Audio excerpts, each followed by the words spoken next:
And we're live! Welcome, whoever is here right away, which is probably still going to be a little while. I'm just going to post something on Instagram so that people know who are coming from Instagram can join us. So if you just give me 2 seconds.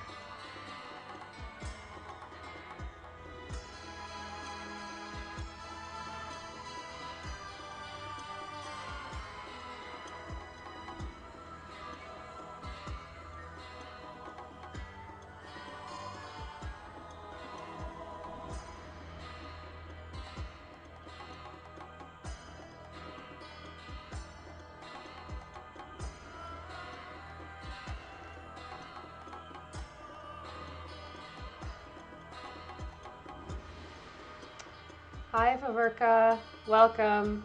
I'm just posting some stuff on Instagram. If I can manage to spell. It's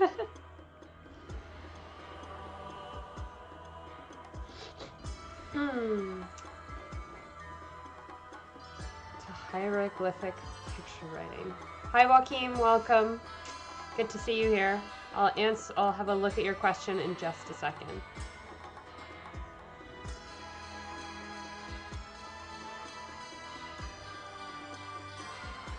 Is everybody having a good weekend so far?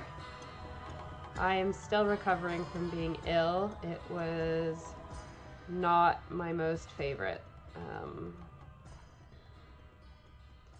Right. People on Instagram know. In case you guys don't follow me on Instagram, my Instagram blew up this week. I went viral. It was really strange. I posted a reel last Sunday evening that took me probably about like an hour to make, and as of right now it has like 1.1 million views on it, and the amount of people following me on Instagram has more than doubled, which is really crazy to think about. Hopefully some of them will join us here tonight, but we'll see. And yeah. But if you're new here, welcome to Archaeologist Plays Pharaoh. My name is Rachel, and I am an archaeologist. I love ancient Egypt, although I didn't study Egyptology, I will preface that. But I've worked as an archaeologist, and I did study ancient Egypt at school. I just didn't specialize in Egyptology for my master's or a PhD, which I do not have.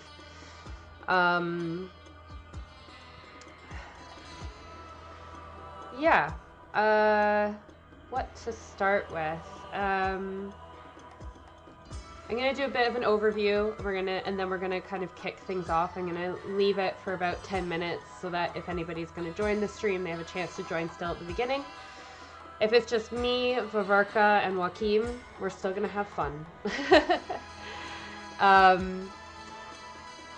Oh, I also had something else that happened to me this week, which was kind of interesting. Was I got I had a small disagreement argument with someone in my comments, who commented on one of my latest videos, slagging off my audio as being really bad and being really aggressive about it, or at least that's how I interpreted it, and was kind of like, oh, why can't you improve these things, and yada yada yada. This other Mini Minuteman, this other YouTuber, is doing a really good job and they have really good audio. Why is it so hard for you to understand? And it was quite upsetting when I read the comment, because I've had to learn everything that I do for YouTube from scratch. I don't have any formal training in how to make videos or any kind of film stuff, audio, anything. All my training is in archaeology. And it's not that I don't know that, you know, my videos could be better production quality, or like that it would be nice if they could be, but I'm kind of limited by the resources and the skills that I have. And I said this back to this person, and I kind of quipped at the end. I said, like, oh, if you're you know, telling me that I'm doing something wrong is not really helpful a lot of the time, because like it's not like I don't know that it couldn't be better. And also, like, you know, it's not that I won't fix things when people point out that something's wrong to me. Like, might be the same person, but somebody complained about how I cut things together in my old videos, because how I used to film was I had a laptop with my kind of like notes for my script off to the side of my camera, which I would half memorize, and then I would say things to the camera and then pause and check, and I messed up so much more when I was doing that. And they were saying, oh, I'll get a teleprompter and do this and etc. And again, wasn't phrased exactly in a way that I would have appreciated getting criticism, but I took it on board. I actually made my own teleprompter for like £5 from like a binder and picture glass and stuff, and which I used for about 6 months before I found a professional teleprompter on Facebook Marketplace for like £10. But that did really help, I think, improve not only my video making, but also like it made the editing process a lot shorter for me, because I make a lot less mistakes when I'm reading off of a teleprompter, so there's less stuff that I have to cut and I don't end up filming for as long. But anyway, this is a really long way of saying, I said to this person that, you know, telling me that I'm doing something wrong isn't helpful. If you really want to help me, you know, buy me a new microphone since you're complaining about my microphone, or offer to like edit the audio on my videos for free. Here's the link to my Ko-fi page. And that person actually donated money. They actually did what I told them to, which I was really surprised and pleasantly surprised by. I don't know if they're watching this stream or if they're going to watch it, but I have bought a new microphone with the money that this person sent me. So if you're on it, so yeah, hopefully the audio will be better in the next video that I film for this channel. We will see. And yeah, Viverka, you're right. Some people comment just to annoy you, but I can a lot of the time I can like tell when people are just trying to be annoying, and I'm pretty good at ignoring that. But sometimes people do have valid criticisms. I just find it really strange how people just don't know how to be like a constructive criticism. Like, you can criticize somebody without being mean about it. Anyway, that's my rant. Joaquim asked, is there a precursor to hieroglyphic picture writing? I don't really, not in ancient Egypt. I don't think. There's obviously other types of writing that are probably predate hieroglyphs, but really I think hieroglyphs themselves are one of the oldest writing systems we have, and you know, it started as a system of like taking pictures and then they made them into the words, and it evolved from that.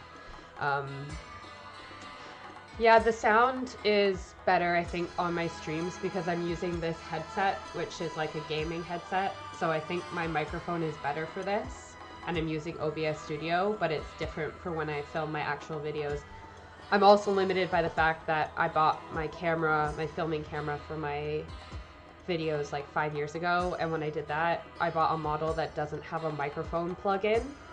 So, because I was like, oh, I don't need that. That's way too fancy, blah, blah, blah. And now I'm just like, why did I do that? Because I do have like a really dinky little microphone that I use, but it doesn't plug into my camera. So what I'm doing now is I'm filming with my camera, but then I'm actually recording the sound on my phone in a voice recorder app with the microphone like clipped to my clothes. And then I match them up in my editing program. So sometimes if the audio seems slightly off, that might be why.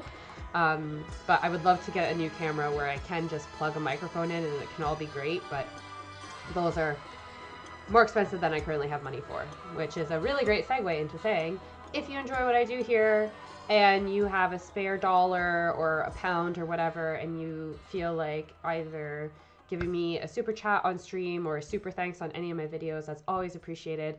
I do have a Ko-fi page as well. I don't currently have YouTube memberships, and I prefer if people can do these things through Ko-fi because they give creators the largest share of the donation if you make it. So, you know, that's how these platforms run.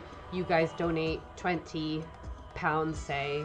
Ko-fi takes like 5% of that, or YouTube I think actually takes somewhere between like 35 to 45% of that stuff. So if you really want the money to go back into the channel like this kind of thing, go through Ko-fi, please. Anyway, that's enough about the channel. And stuff. We're gonna get cracking. So just a quick reminder, my last stream that I did was mostly about building mastabas, which are these brick, kind of like low rectangular burial structures, kind of the precursor to pyramids, the kind of first big burial monuments that we see in ancient Egypt. And we were doing this at the site of Abydos, also known as Abydos, which was the cult center of the god Osiris. I've called him Osiris my whole life. I know that that's not the right pronunciation, so I'm just going to stick with that. I'm also going to say that the last time on the stream, we talked a little bit about the Osiris myth. This kind of like seminal story of like, it's like the story of Christmas for Christianity. Like everybody knew the Osiris myth in ancient Egypt. So one of the questions, I think it was Joaquin that asked it, it might have been somebody else, asked me about where do we know this myth from, and you know, are there lots of different versions from it, do they differ, etc. And I didn't know the answer really offhand, so I did go and research it. So the oldest version of the Osiris myth that we have is from these pyramid texts, which are texts written inside chambers of a pyramid from the 5th dynasty. So the Old Kingdom way back when. Apologies for the coughs, guys. It appears in more ancient texts, like ancient Egyptian texts, than any other myth that we have, and across a broad range of literary styles. And there's a lot of detail, but as I kind of was saying in the stream last time, it's not always the same. There's lots of different versions. These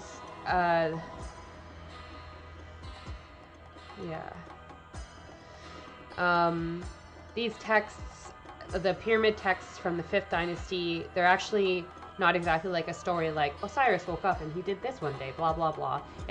They're actually spells or utterances that then kind of contain that they're about the afterlife of the king, and so they are referring to the Osiris myth, which was very deeply entwined with this idea of kingship in the afterlife.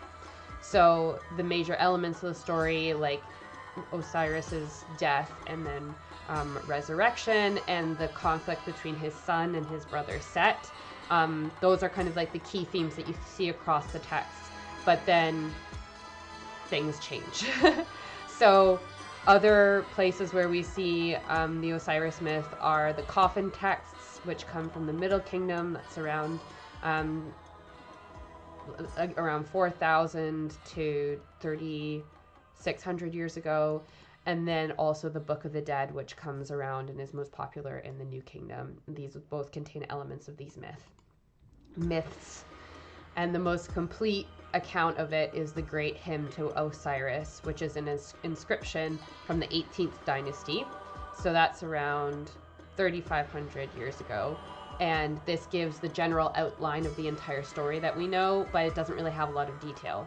And obviously sometimes these details conflict. So it's the constant thing of your telephone. You're always retelling a story.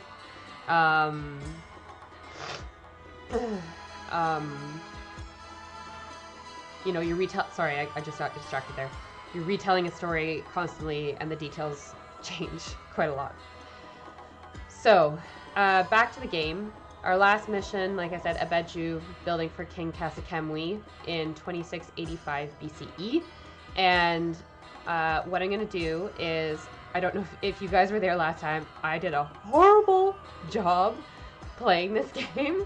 I went back and I've gotten the level to a point where it's like ready to progress. So I'm gonna load that game now, and we're gonna just wait a little bit, and then we're gonna finish this and move on to the next level. So Joachim, maybe someone like Haley has a good but old microphone camera. Joachim, it's not yes, I would like to get another camera. It's just I have to make sure that I'm going to get a good one, and it's probably going to cost like a few £100. So even if you know, it's on the agenda. You know, I'm hoping to have plans. Oh look, we've just won. I have plans to try and like drum up, hopefully, some revenue through the channel around Christmas. So I'm really hoping that in the new year I can kind of revamp things a little bit. So we did a good job in this one. We won. Woohoo! We've officially finished the early dynastic / archaic pyramid period, and now we're in the Old Kingdom. We also have someone in the comments who has discovered the exact location of the ancient city Iram of the Pillars. People of Odd are the ones who built the pyramids. They were giants. No, that's incorrect. People who built the pyramids were not giants. They were Egyptians contracted to do that. I have an entire video on my YouTube channel talking about that. And if you've found this city, good for you. Please contact your local archaeology authority, and they can help you verify it, and then you can, you know, revolutionize the world with your findings. All right, we're going to move into the Old Kingdom. There's going to be like a little intro that plays in the game, so I'm going to just play that and stop talking so that you guys can enjoy that little video. Let's play. The clear waters of the precious Nile teem with life. Egypt struggles for unity no longer.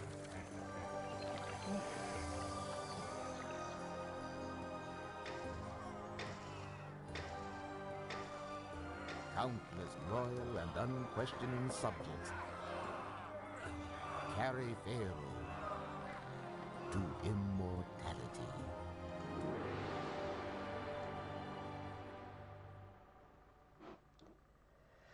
Ooh, we had the shot there of the step pyramid, which is coming up soon. Also, wanted to say hi and welcome to Ivan Blevins.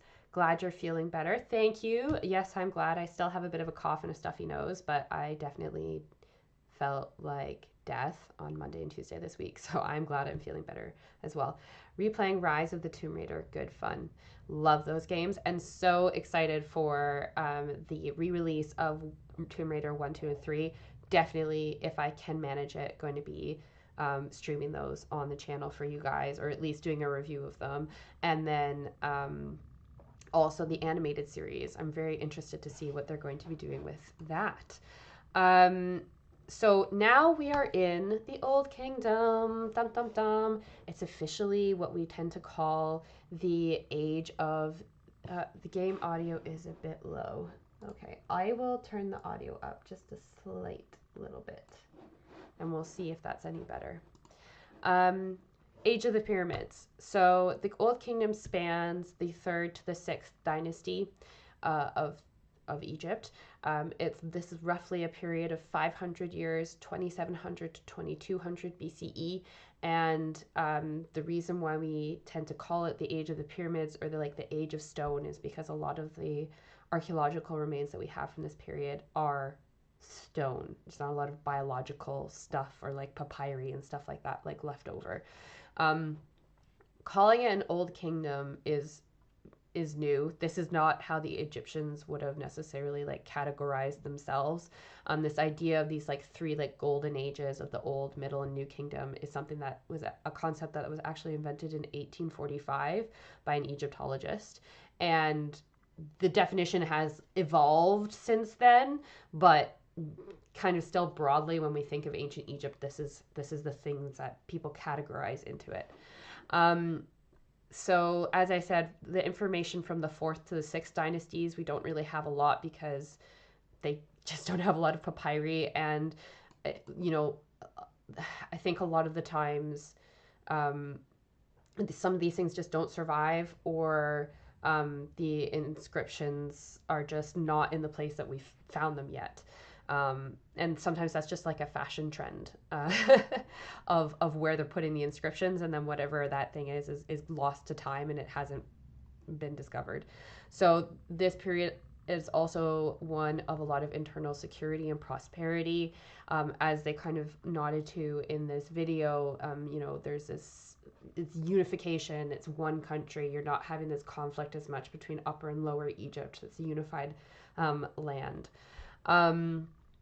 We also, this is the time when the king of Egypt becomes this, we start to see this concept of them becoming a living god who ruled absolutely and could basically like ask anything he wanted of his subjects, which is why he then gets a giant Mojo Dojo Casa house built for himself and his body and all of his worldly possessions when he passes into the afterlife. So new concepts that we're going to come across in this section, although not particularly today, are pyramids. This is where the pyramids start to get built in the game. We will get to build the Great Pyramid and the Sphinx. I'm very excited for those levels. Today, we're also the 2 levels that we have to choose from, which I'm going to put to a poll to you guys. You're going to get to pick which one we're going to play. We start quite far down in Upper Egypt, basically on the border with Nubia. And we have the cataracts. That's where one of the levels is set. So the cataracts of the Nile are basically parts of it that are really shallow, and they occur between Khartoum and Aswan, the 2 modern cities.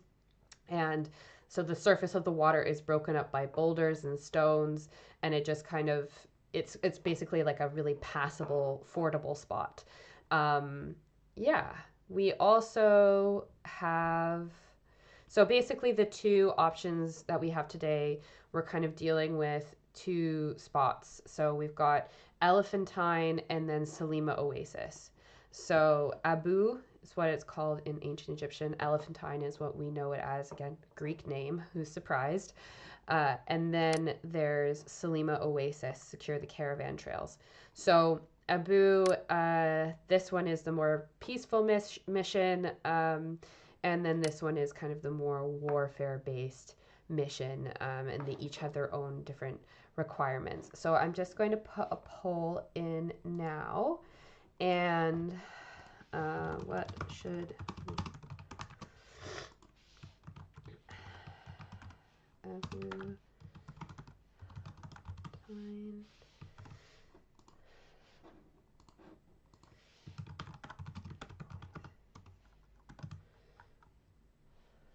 Yeah. Also, just to let you guys know, I have put mid-roll ads into the stream today. I've just skipped the first set because we've not really started doing anything, but there will probably be 1 or 2 ads playing throughout the stream. And that's just an effort by me to court the YouTube ad revenue so that I can do some stuff with it. So current votes are for Selima Oasis. We're going to run this poll for just a few minutes. Yes. Oh, I also want to say that on my last stream, we talked a little bit about memberships, because that's the one way that YouTube's really trying to like push people to, you know, monetize things and create communities, blah, blah, blah, blah, blah. So I've been having a thing, and I was asking you guys about like what kind of things would you find attractive for memberships. So my kind of ideas so far, and let me know in the chat if you agree, are I have some stickers like, or some graphics that I've made. I've got like an archaeologist one, which I think I'd changed the wording to like I dig archaeology maybe something like that. I have a few other ones as well. They're on my Ko-fi page if you want to like buy the license to the design, if you want to put them on a t-shirt or something. But I was going to get them printed off into stickers, and then have, like, when you join and become a member, even at the lowest tier, you get a sticker that I can mail to you in the mail. Also, suggestions were for like stream or members only videos. So the things I was thinking for that was that in relation to this game, you know, we're having this choice between these two levels, and the idea would be that you guys pick the level that we play, but then the level that we don't pick, I'm going to save and have as a members only stream, so that you'd only be able to access that if you're a member. And so it's kind of like a secret side level, so to speak. The other thing I was thinking was that, you know, my archaeology news videos that I've been doing every month, I try to limit them to being like maybe around 15 to 20 minutes long, just for the sake of, you know, I don't want to bore people.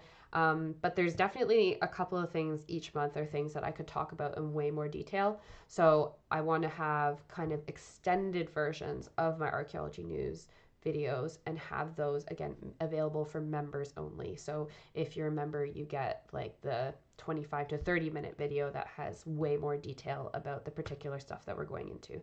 If those are the kinds of things that you guys would be interested in, and that's something that you think would be worth having a membership for, please let me know in the chat, because you guys are basically my test audience for this. So it seems like Selima Oasis has won for the poll. That's okay. That's fine. Hope you are good with a military campaign. I'm okay with the military campaign play. Remember, only playing the demo to this game, so my vote is a really uninformed one. That's fine. I don't care if it's uninformed. I just want you guys to have a chance to participate. So we're playing Selima Oasis, so we're going to jump in. A new pharaoh, Nebka, has been proclaimed, heralding the beginning of the third dynasty of Egyptian rulers. Nebka has brought great organization and structure to Egypt, ordering that all our realm be divided into districts or nomes, each governed by a local ruler called a nomarch. Though this system may seem rigid, under his leadership Egypt has grown and prospered and made many great achievements in art and architecture.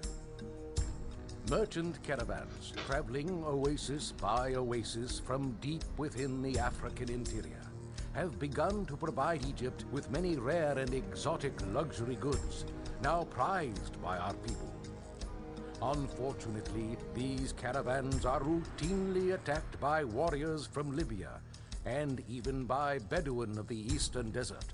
To secure these trade routes, Pharaoh Nebka, he of the said Gendbi, wishes you to establish a military post at the Selima Oasis, the hub of the caravan trade, far beyond the borders of our realm.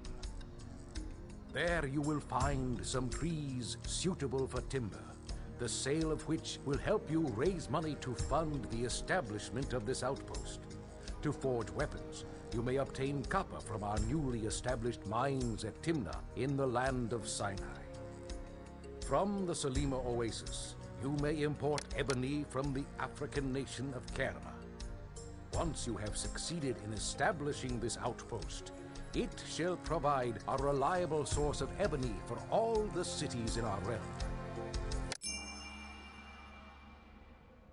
All right, so we've got some new buildings that we have for our new level. Temple complexes, so this is something a lot bigger than just our normal temples that we get in the game. Luxury goods, as they were saying in the intro there, we've got ebony and ivory. Harvesting timber, so this is going to be our main, I guess, export that's going to make money for us. Rare and valuable commodity in the arid country of Egypt, very true. Got Selima Oasis, okay. So I'm gonna start building my kind of base city, and then while we wait for it to be populated. I'm going to talk a little bit about Nebka, and then also about Selima Oasis, the city. So we've got, let's look at the map here. We've got 1, 2, 3 sources of water. Excuse me. I want to kind of try and keep cutting down trees to a minimum since they are a valuable resource, but I will still cut down some trees.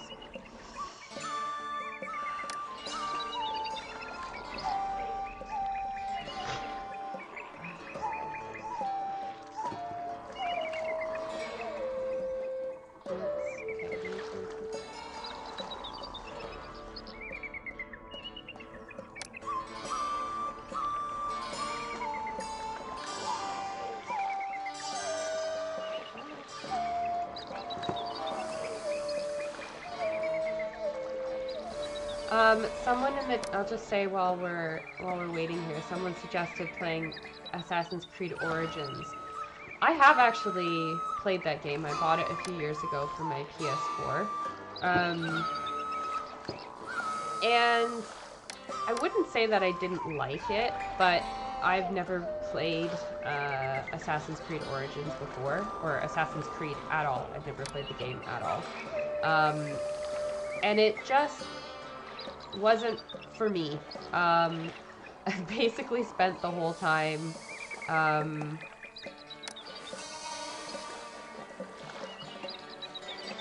what did I spend the whole time doing? What am I saying here? I basically spent the entire game just playing in the like walk around level where you can like walk around as if you're in the ancient spots.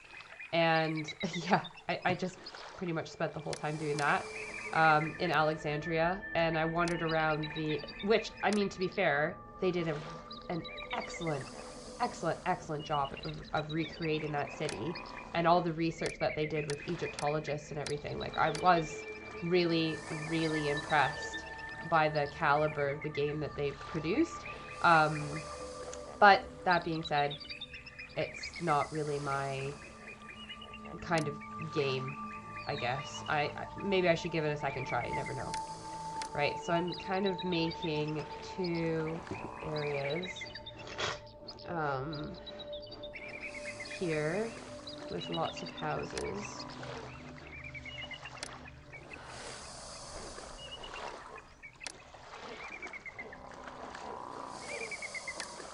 Police station. Water supply. Gotta get that water. What else should I start off with? Temples. Right. Yes, we have to have temples to our gods, because if we tick them off, it's not going to go well for us.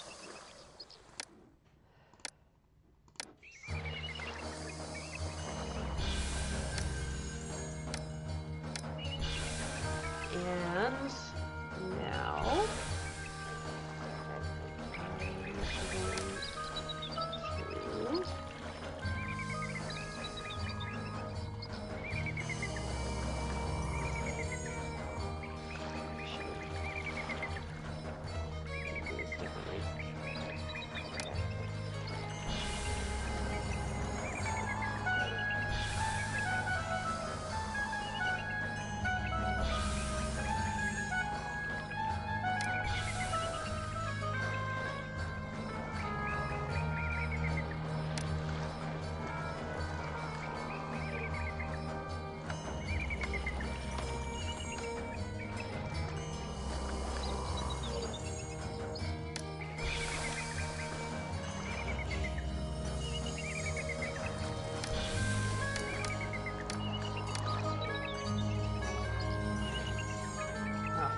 move up my speed.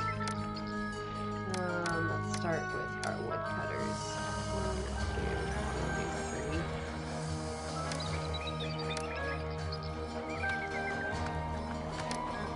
And overtake wood. Luxury goods. I gotta open trader here. And I will import some goods. totally didn't play this game in advance and know that and figure out that there was a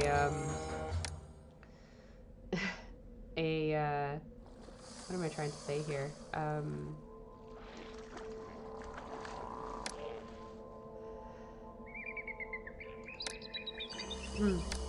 A request for these things right out the gate. That's the word that I'm looking for.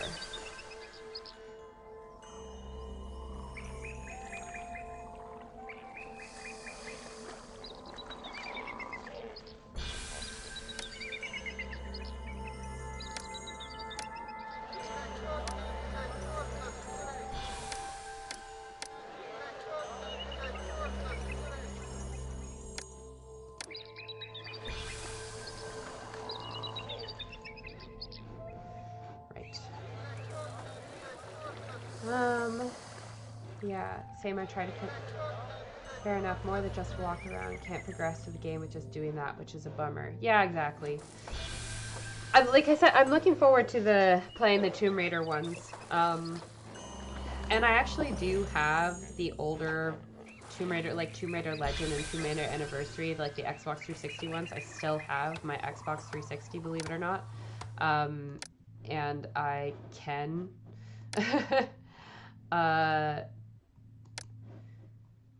Yeah, let's start. I'm just gonna start doing this. Export 1/200. I can still play them. I don't know how I would stream that though. Let's add some physician facilities and some apothecary because we don't want people getting ill like I am because it sucks.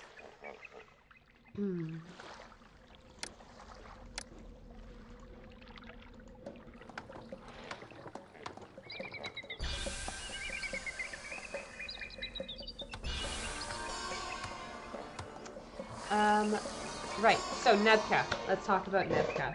I think that Joaquin was like Nebka in the chat. I wonder if you're having the same intonation on that as I am, because that is definitely how I thought of it as well when I started out. Okay, sorry, I have a ton of unemployed people, so I need to figure out how to do some industry here so that I can not have people suddenly leave my city while I'm in the middle of doing my game. Let's do this. Oh, I have to import stuff, that's why. Silly Rachel. Oh crap, where's Blaze? Oh. Yeah. If I did that, that would have made my life a lot easier, wouldn't it? Potters, and then do a brewery or two, and a papyrus maker. Let's just do one of that. Let's see how much of my unemployment those buildings suck up. It's not bad. And my granary burnt down. This is fine. I hate playing and running out of the Ben, but I think that that's probably like the fastest way for me to play the game. I don't want to, you know, waste people's time by taking like a ridiculous amount of time to play this game. So,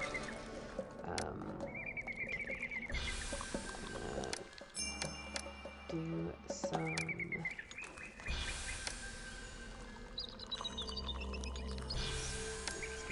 A bit of a weird thing, but it's fine. Alright, let's go for a recruiter. And then we'll do a firehouse post. And we can go for a weapons smith as well. Storage yard.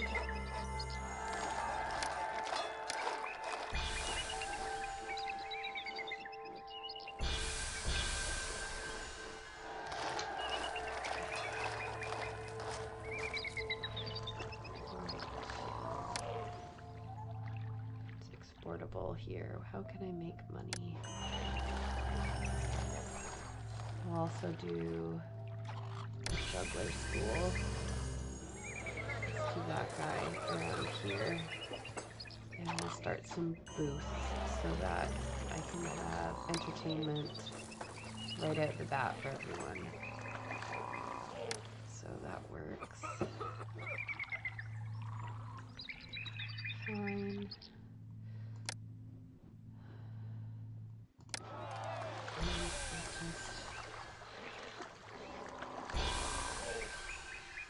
Just gonna take the risk of the...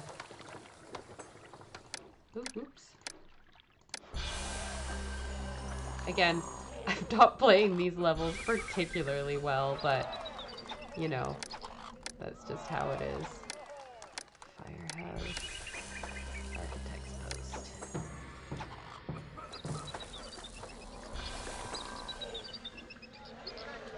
Alrighty. Alright, Nebka. Back to this. So why is this kind of like a weird option for a king? Nebka is thought to be the throne name of someone called Sanacht, who is the third or fourth ruler of the third dynasty, which is not the correct dynasty for this level.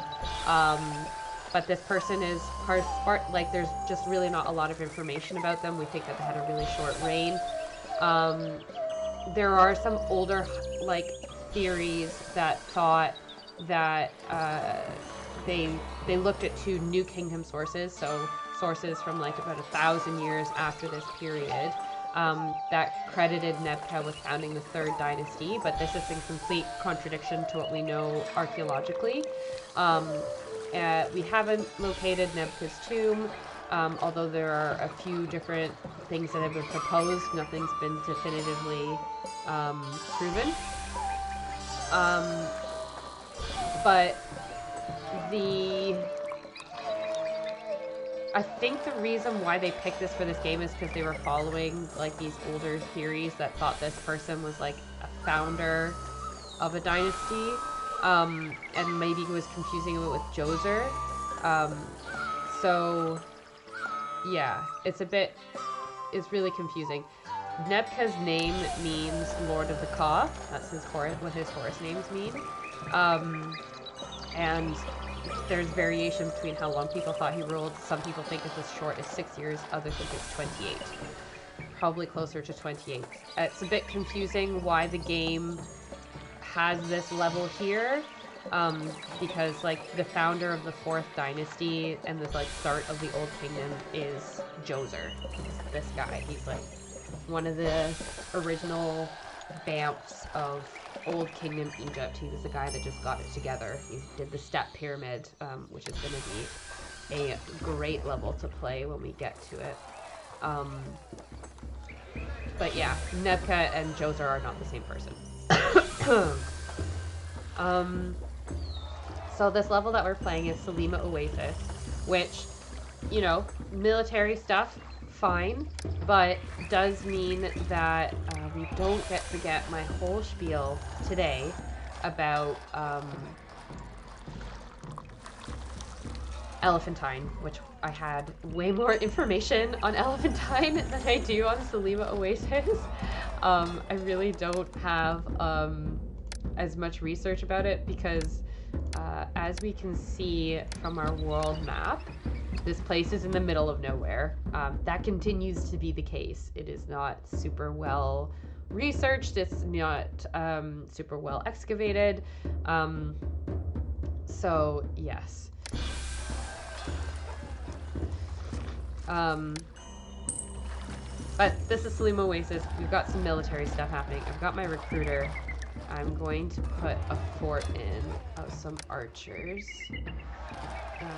Just to help me out, and then I'm also going to import... Oh, I don't have a trade route for copper. Rachel! Making mistakes right out of the gate. Ooh, this is going to be expensive. Okay. Import. We'll do 100 for now. Oh, I don't have any debit in my treasury. That's annoying. Right. Well, I'm not importing any more luxury goods because my trade connection is gone, but I will open a trade route soon and then I can export more wood.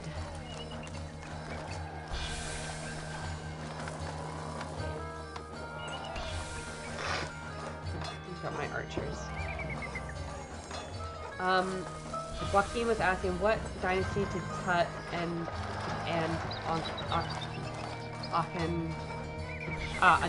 Akhenaten. I believe they're the 18th dynasty, which is, I mean, my favorite dynasty because that is also Hatshepsut's dynasty, and it's actually probably one of the most successful dynasties in ancient Egypt in terms of families that were able to keep a hold on power for the longest amount of time before having to like die out or be replaced, basically. So yes, I just checked. Oh great, Libyans are invading. How considerate. That's fine, guys. I've got my archers. So yes, Tutankhamun is 18th dynasty, and so Akhenaten will be 18th dynasty as well, because he is Tutankhamun's father, as far as we're aware. But as I said, Hatshepsut is also in this dynasty. Nefertiti is Akhenaten's wife, but probably not Tutankhamun's mother. From this dynasty, I am going to Berlin in November, and the Altes Museum in Berlin has the Nefertiti bust in it, and I am so excited to go see that in person. Yes. Yes.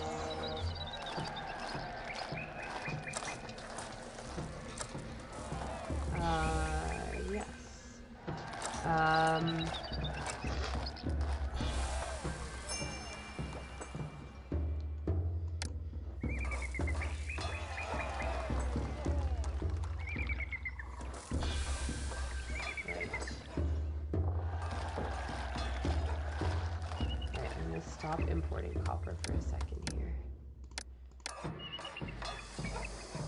Just need to gain some monies. Alright. I'm gonna start selling wood here as well. Clay. Oh.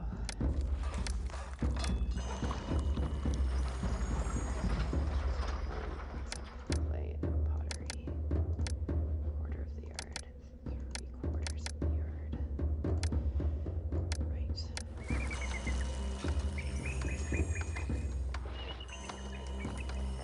Paverka was saying, I wonder if we'll ever find another unlooted royal tomb. That would be awesome. I mean, I'm sure they are still looking in the Valley of the Kings. That is one of the things that I think advancements in geophysical techniques could be really interesting to look at. So geophysical techniques, in case you're not aware, are a variety of different methods. They're not all the same. Are not the same, but similar to X-raying the ground and trying to basically look into the ground to see if something's there before you start digging.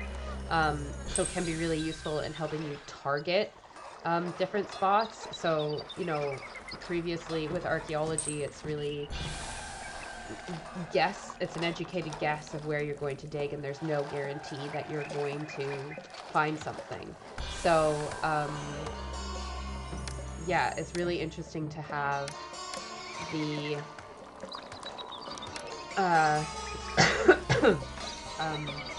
geophysical surveys to see. I mean, we know where all of the basically like burial complexes for a lot of the kings are, so we have found a lot of their tombs. I don't really actually know offhand how much is left to be found.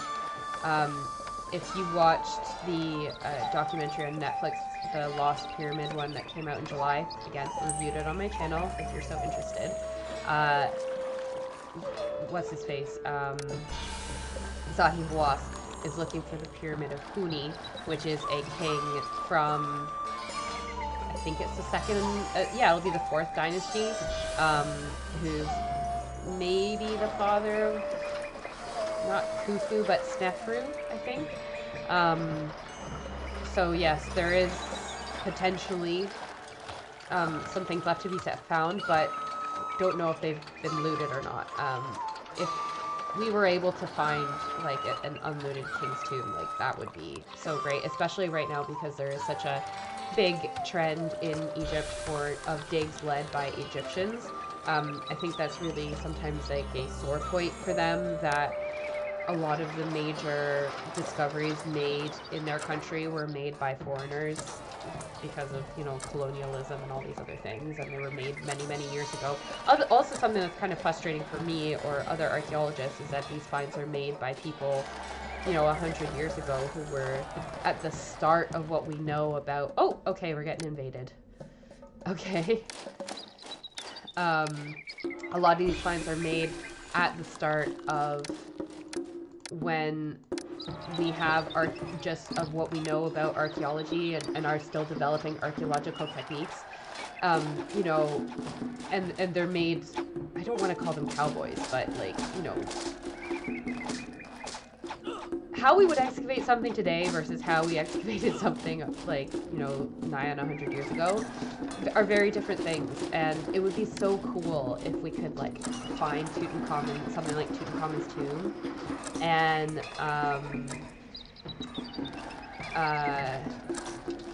excavate it like our way, where we could do all of the like correct preservation for everything, and you know, like all the photography and all like the dating, and it would be so cool. Like that would be fascinating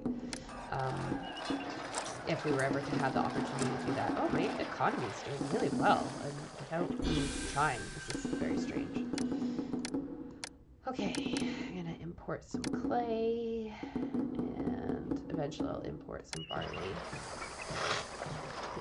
Cowboy archaeology is a perfectly acceptable term. Yes, that's very, yeah, cowboy archaeology pretty much sums up how we started out doing it before we were still figuring things out, you know. Oh, I have a high unemployment. That's not good. Okay. Let's see. A dentist. And go for a courthouse here.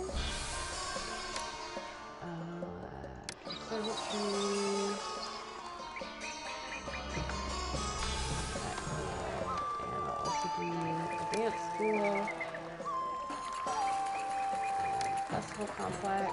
And then the gods will be really happy. Let's see who our main god is for this level. Seth. Oh, he's not happy with us. Alright, we gotta have a festival to Seth or else... Yeah, that's not good. 7 months. I gotta wait. Oh, I stopped importing copper, didn't I? Oops! Oopsie daisy. Vi. Welcome, Vi. Glad you made it to the stream. Welcome, welcome. Carter gave souvenirs from tomb to friends. Yeah. Hi, Carlos. Common practice everywhere, not just Carter. Yes, it was common practice to give these things away. It may or may not be something that maybe some people also do in countries that are more corrupt nowadays. But also, you can buy, like, antiquities legally. I have a coin, a silver coin from the Ptolemaic period of Egypt that my dad got me and had placed into a necklace, and he bought it legitimately from a numismatics, which is like ancient coin website, and he got it for a gift for me when I first started studying archaeology.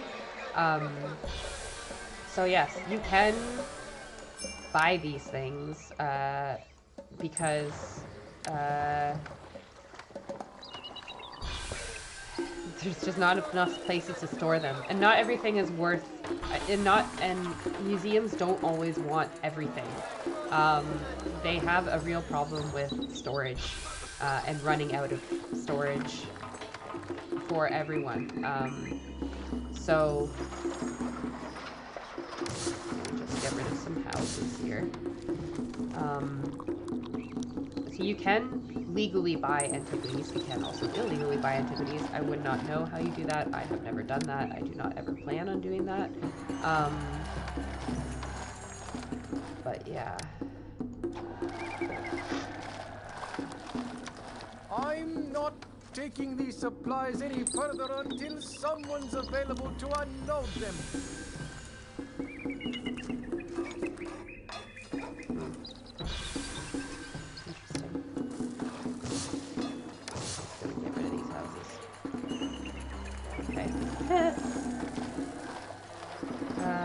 Something is still lying in the attic in the UK. Oh, and storerooms of museums. 100%. Like, if you watched my British Museum video, you might have noticed the bit where I talked about how the British Museum has roughly 8 million artifacts stored in the museum. And of that, 50 to 80,000 of them are on display. So that's 1% of their collection is actually on display. Which is not, I mean, British Museum is obviously huge, but that is not what I would call like unusual for a museum. The vast majority of their collections are kept for research purposes. And not everything that you find on an archaeological dig is valuable or something that we need for study. A good example of this is pottery sherds. So when I was digging in Jordan, you know, we sieve things and you find pieces of pieces of pottery. And at the end of the day, we would clean them all up and then we'd spread them all out on these tables, and our professor would go through with the square supervisor for each section that we had, and she would go through all of the pottery and she'd be like, keep this, discard that, keep this, discard that. And the stuff that we tend to keep is what we call a quote-unquote diagnostic. So this is a piece of pottery that can tell us something about the pot. So pieces that would be considered diagnostic are anything that has parts of the rim, base, handles, or something that's decorated. Or perhaps sometimes you would, if you can tell that there's like an entire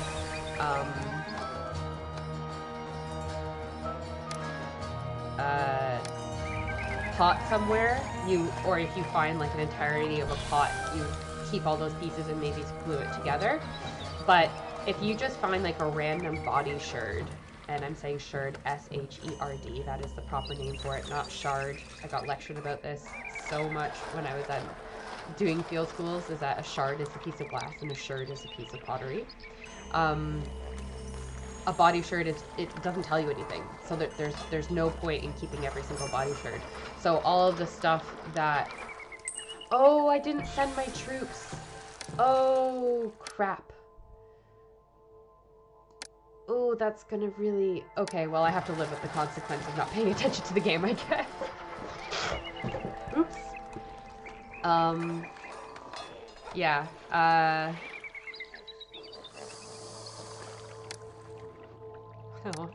oh no, I'm not gonna have any luxury goods, and my kingdom rating is gonna go into the toilet. Oh well. Yeah, so the body sherds that we would dig, that we weren't keeping, that weren't diagnostic, they had no further purpose. We just brought them back to our site and we just chucked them down the side, and we just have a gigantic heap of pottery sherds on the side of our site. This is the same on archaeological sites around the world. Good example of this as well. Petra. There are parts of Petra where you can find the spoil heaps of the digs that have been there, where they've just discarded all of the pottery that they don't need. Yep. Dynamite often. I remember that at one point trade in illicit antiquities was third only to drugs and guns. I'm not surprised by that. And archaeological storage is a problem also in Portugal. Political decisions don't make it a priority. Also true. And sometimes museums sell excess items. Are they wrong? I don't know about museums particularly, but it might be like specific collections. But that is probably actually done by like a local estate or something like that. I think the most of the time nowadays you would get antiquities that aren't coming from active archaeological sites will be from people's estates, so from their attics, that get donated to these museums. Okay, now I can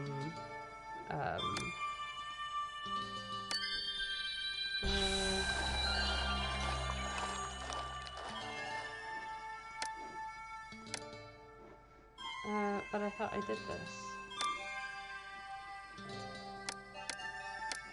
Dispatch now. Let's see if that does. Actually, you know what? I'm gonna wait a bit so then I have like a full. Oh no! No, I've lost my save. History.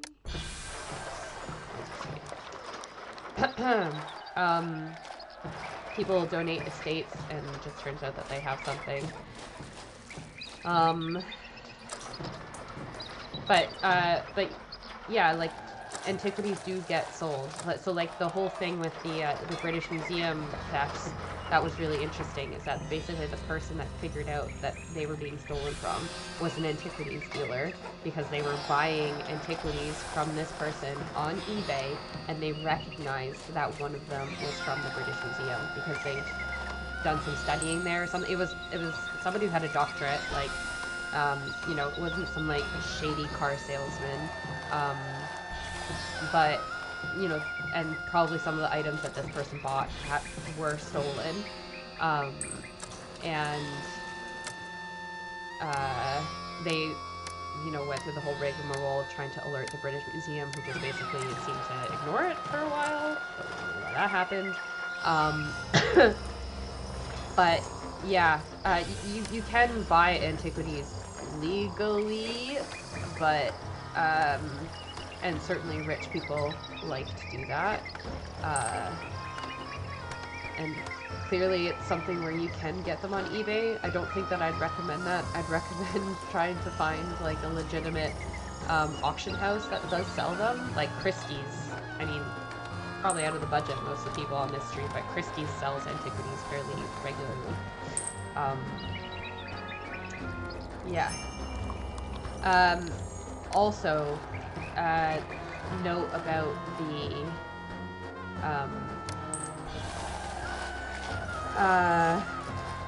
museums and selling excess items. Something I found really interesting that I knew but had forgotten about the British Museum. You know, everybody is always saying, oh, they need to get back the Parthenon marbles and the Benin bronzes, and they should be doing this, blah, blah, blah, blah, blah, which I'm not saying that I disagree with. I certainly think that, you know, there's some very outdated ways that we do things.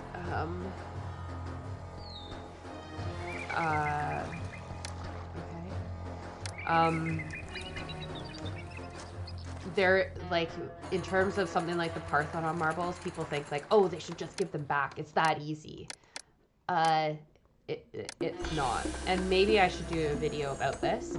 But whether or not you want to say that they're hiding behind this is your judgment call. But there is actually a law that was passed by the British Parliament, not the British Museum, but like the British MPs, and I think like the 60s or the 70s, when there was some, I think, rumors of that time of the British Museum selling some of their antiquities, where they basically put it into law that they're not allowed. So the British Museum in particular, I don't know if it applies to other museums in the UK. I don't think it does, because a lot of them have started giving back their items, but the British Museum in particular is legally forbidden from giving their items like the Parthenon marbles like back, repatriating them to people. So in order for them to be able to do that, the law literally has to change, because the British Museum is funded largely by the British government. So they can't just be like, well, I don't care what you think, and just give them back. That's not how it works. Also, something interesting that I read talked about how there's nothing preventing the British Museum from loaning the Parthenon marbles in an exhibition or something like that to Greece. But I think basically Greece won't accept anything except full repatriation of the Parthenon marbles. They won't even consider a loan. They say that you either give them back to us and we don't want them at all. And or even if they did a loan, how likely is it that they would come back after that loan? You tell me what you think on the chat, if you think Greece would risk the diplomatic consequences of that for the Parthenon marbles. I'm not Greek. I can't make that call. But yes, unfortunately, it is not as easy as people like to make it seem like it is. Alright, I'm going to do another fort of infantry here.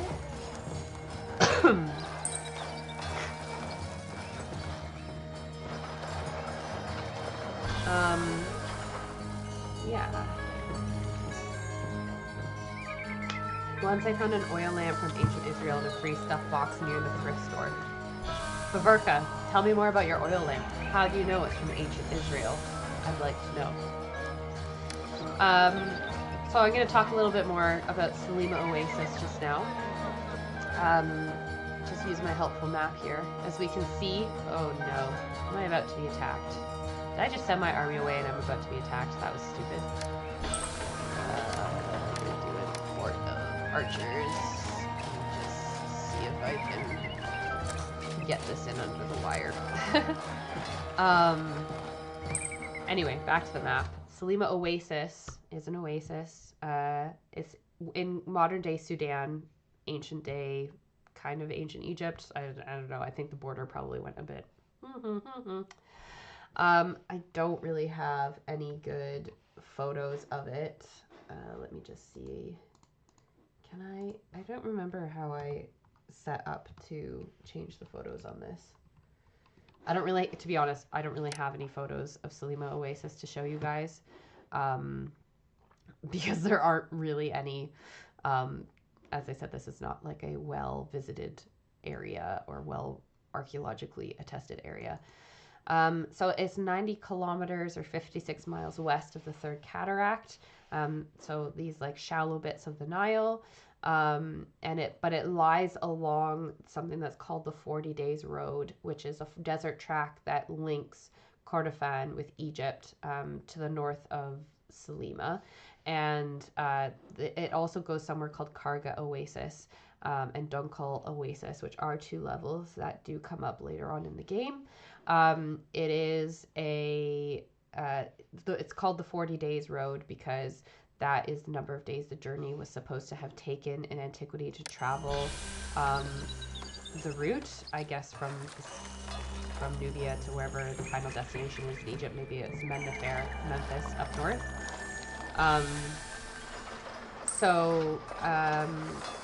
It was a route that was used to move trade goods, livestock, and slaves via a chain of oases from the interior of Africa to the rest of the world.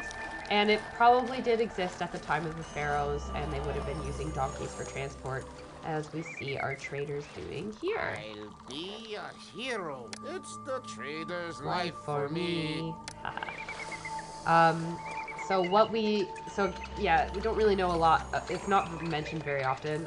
What we do know about it in regards to ancient Egypt is written about by a guy named Harkhuf, Harkhuf, who almost certainly came here while he was on trading missions to Kerma, this place that we keep on reading about, a distant city that we keep reading about in our mission briefings or mission messages. We don't really, what we do know about his life comes from inscriptions from his tomb at Aswan, which is where the Elephantine level is. That's like somewhere around here, I think. He was a native of Elephantine, Abu, the other level that we had to choose between today. and he served under 2 kings of the 6th dynasty. So a bit beyond when this particular level is set, but that's fine. His primary kind of job was trading with Nubia and forging political bonds with their leaders and preparing ground for the Egyptians to expand into Nubia. Who's surprised? Nobody. He led 4 major expeditions there, and he has a written account of these expeditions, which is our source for what we know about Egyptians' relations with Nubia at this time. We have found pottery from the Mesolithic, early Khartoum culture here, and travelers' descriptions of the cult of like more historical descriptions of Selima date the 16th century, but they all describe it as having easy access to water, as we can see from our nice big oasis lake that we have in the middle of our town. We've only had minor archaeological work done here in the 70s and the 80s, and the first major excavations were undertaken by the Selima Oasis project in 2011, 2013, and 2014. I was also have a bit here about Kerma and Kerma culture. And I don't remember where I put it in my notes. Oh, yes. Oh, Ra's happy with me. That's good. Alright,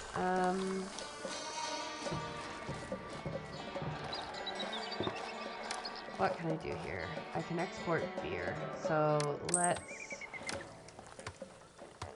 use this storage yard for our beer and our barley. Half.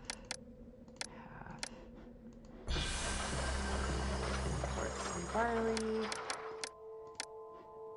200, and then once I have some beer, I can export it. And I'll do reeds in a little bit.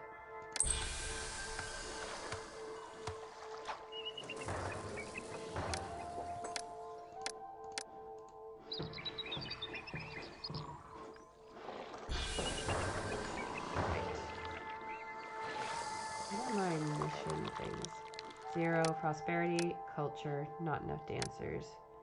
Enough kingdom rating, that's fine. And I have to have, okay. I need to have lots more people.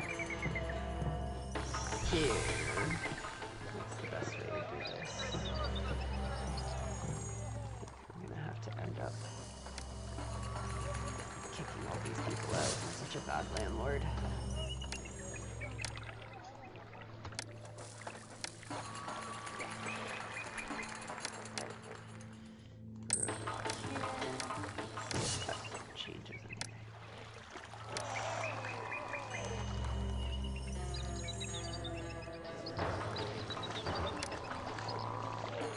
Right.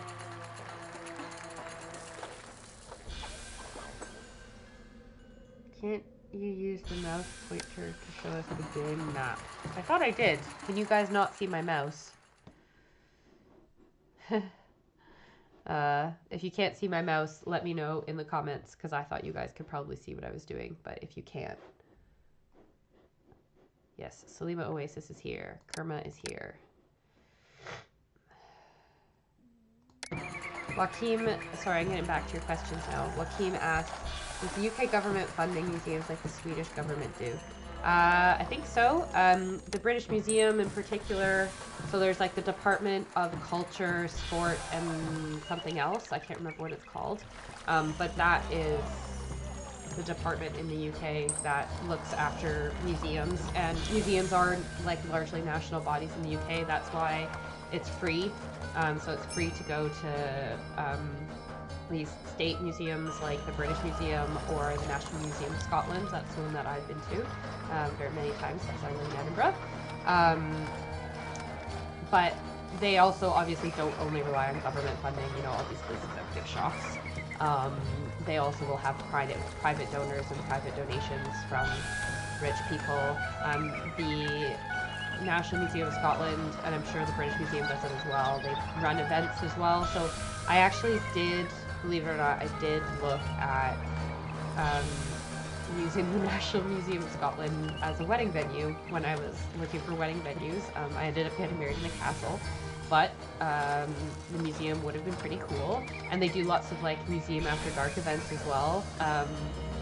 So I haven't actually been to one of those. I would love to go. I really should make that a priority to go to one this year. Ooh, I wonder if they have a New Year's party. I'll have to look into that.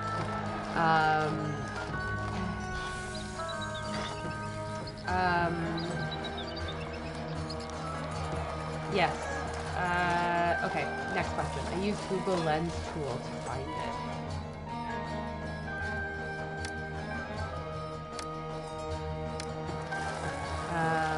Google Lens tool. Interesting. It appears these shell-shaped oil lamps are common in the Holy Land. What period is your lamp from? Because you could probably also, I mean, you could get somebody to probably verify it for you, but I don't know if you're interested in doing that. I'd be very interested to see a picture of it. I don't know if you guys are allowed to put pictures in the photos, in the chat, but maybe I should open a Discord. Would you guys be interested in a members-only Discord if I did that? Let me know. Is not much of what we know of Old Egypt came from Arabic nations. I'm not sure what you mean, Joaquin, because in terms of if you mean like historical sources that were preserved, I would say most of what we know about ancient Egypt probably comes from like archaeological / ancient Egyptian sources, which technically, yes, are from an Arabic country because that's what Egypt is now. But also a lot of our like secondary sources are from like contemporary civilizations, so places like Rome and Greece, especially for like the Ptolemaic pyramid period, where they like to, you know, they like the sound of their own voices, so they do write a lot about these about ancient Egypt, and ancient Egypt did also write a lot about themselves in their tombs, and they left a lot of stuff behind for us to find. Let's just get rid of these trees.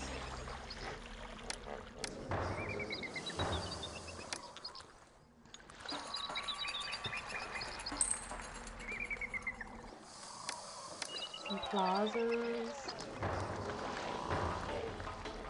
Upgrade some of my housing here.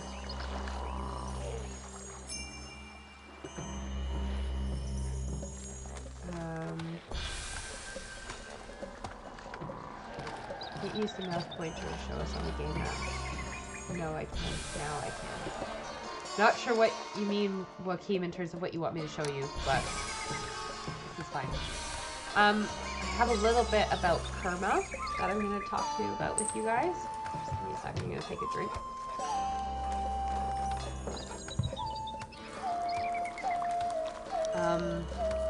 So Kerma is kind of the contemporary kingdom or culture in Sudan for this period of ancient Egypt.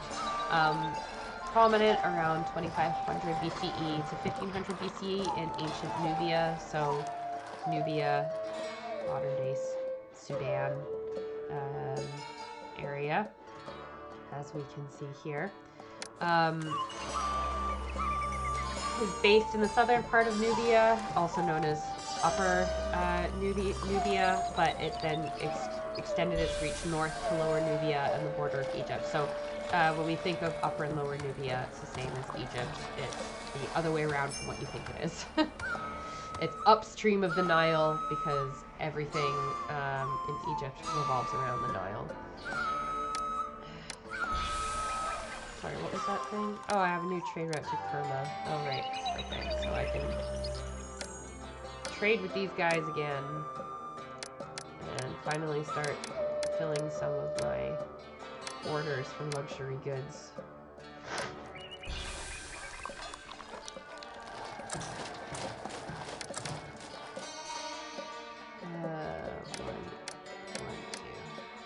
Let's go.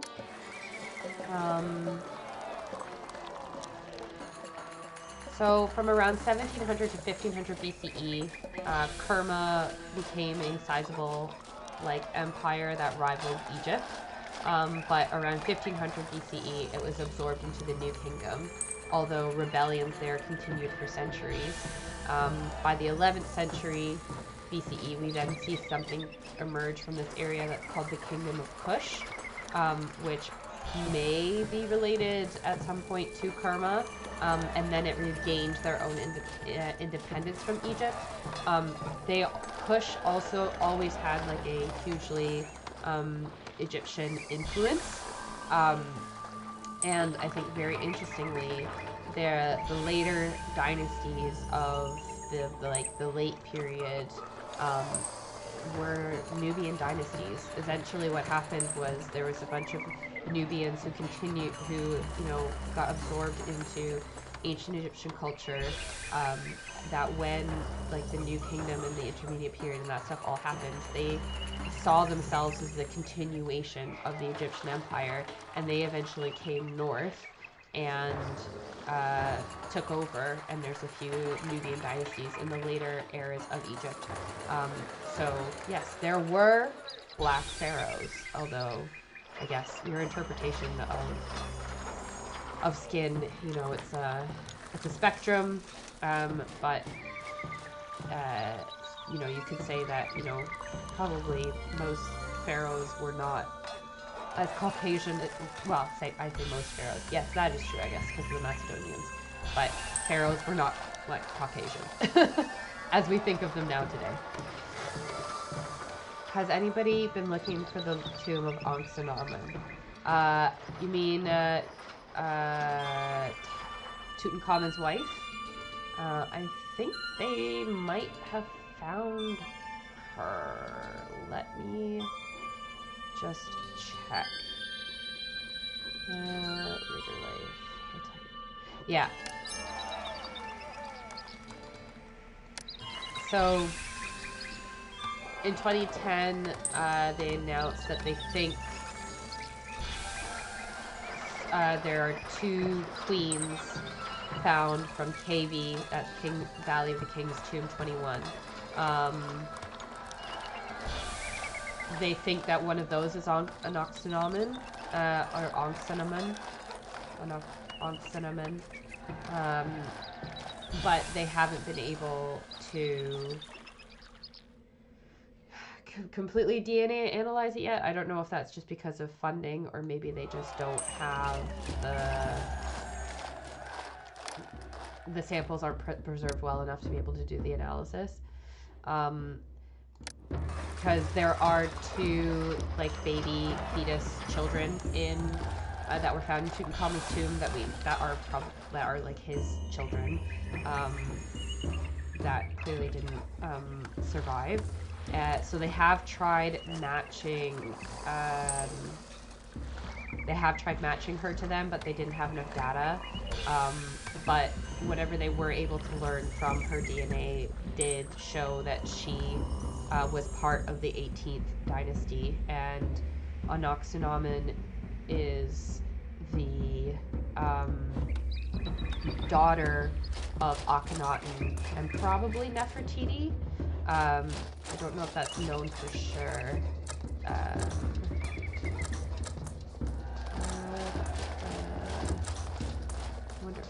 Yeah, Nefertiti. She's probably the daughter of Nefertiti and Akhenaten. Her original name during the reign of her father and when she was born was Ankhsepa-Aten, because they all used Aten in their name instead of Amen. And then when when her father died, and presumably when she married Tutankhamun and they went back to worshipping Amen, her name was changed.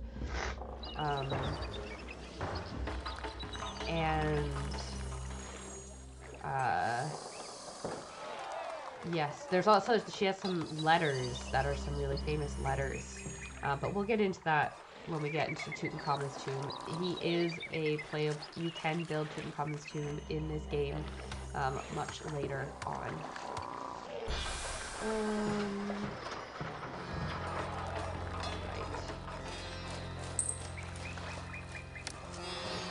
Papyrus maker, and then we'll do another storage yard.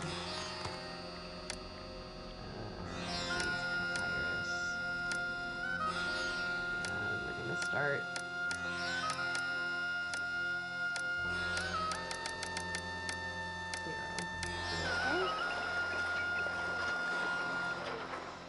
And we're gonna build in a bit, once I have enough money, I'm gonna build a temple complex, guys. It's gonna be great.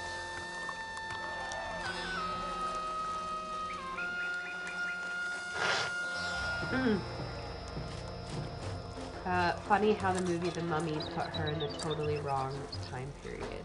Yes, well, sort of, because the character in The Mummy is not, I don't think it's meant to be the same as the actual person. I think probably, I mean, I don't think an Oxynomen is probably, I don't know enough about Egyptian names, but I would anticipate that that's not an uncommon name, although it is the wrong period because the suffix of her name Amun is for the god Amun, who is not prominent until the New Kingdom.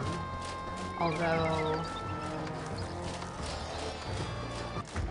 well, the Mummy doesn't really pay attention to a lot of historical events. But yes, it's very interesting because they use, what's his name? Imhotep is the bad guy, and Imhotep is actually, the most famous Imhotep in Egyptian history is the architect of the step pyramid of Djoser, is the guy who started the pyramid trend. And he was like venerated in ancient Egypt. He's arguably like, or maybe he's Snefru's architect, but I always get them mixed up. Imhotep. Later deified. Yes, Djoser. I was right. So Imhotep is like a really, he's the guy who invented pyramids, essentially, or this idea of pyramids, and Egyptian pyramids, I should say, and was certainly not a villain who was cursed. I'm pretty sure the pharaoh that he numbers sacrificers to the good of Egypt.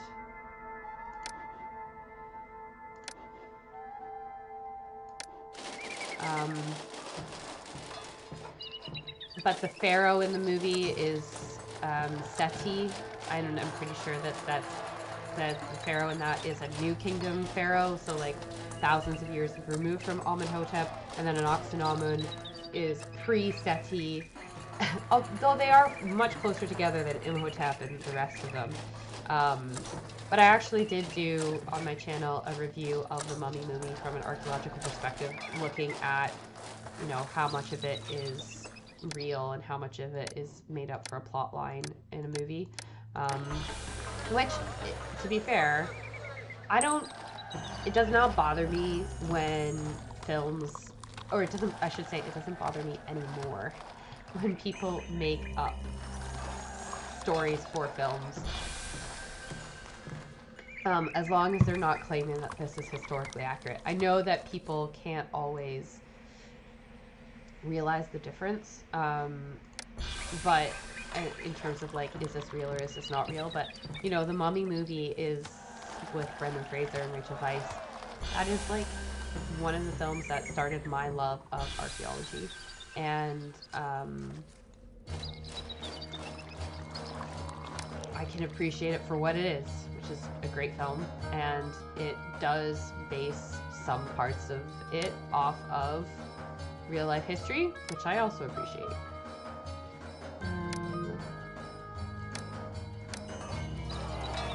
Oh, chat disconnected. Oh, right. Apparently my chat just went away for a little bit and then just came back. I am wired into my internet connection, so I shouldn't be having too much of a problem.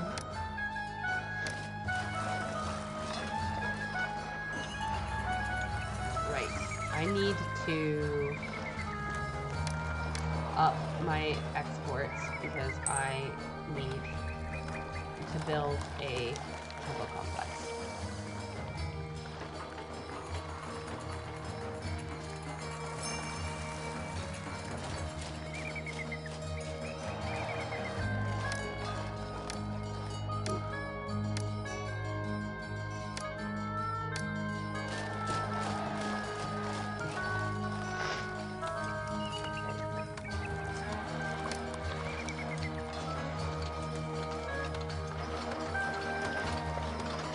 watched a little bit of gameplay.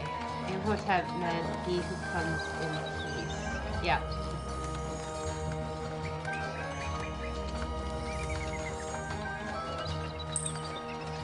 In the vein that Hollywood is currently really struggling to come up with original ideas for movies, would you watch a Mummy remake if they did it? And or out of the actors and stuff like that who are active today, who would you cast as Rick O'Connell, and Evie? And Imhotep even.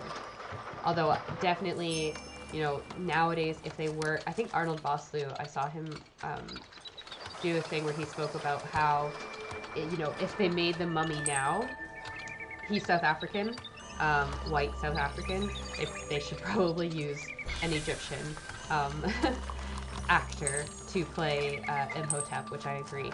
So yeah, if they were to make the remake the Mummy movies, who would you fan cast as the new actors for it? And, you know, can I be a consultant on it? I would love that. Or if they were going to be making a movie about ancient Egypt, what story would you guys like to see make its way onto screen, except for Cleopatra, because they are currently doing that. Gal Gadot is working on a film about Cleopatra, so.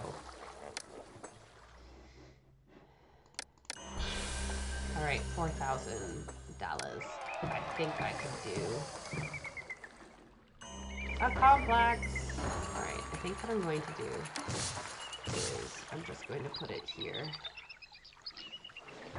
I'm gonna kick these people out because I'm just so rude. I wonder if I can get some of the faces this way. Haha.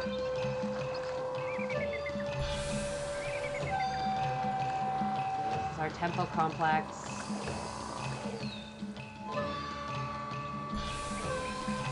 What do we think of our temple complex, guys? Oh, it changes with the thing. Okay. This is a temple complex to Seth, the god of destruction and war. Likes his orange colors.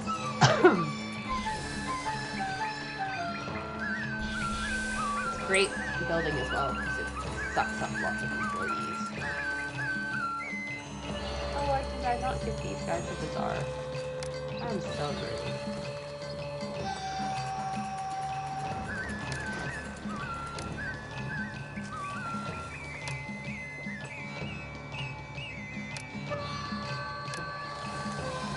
Got the hustle and bustle music. This is my favorite music.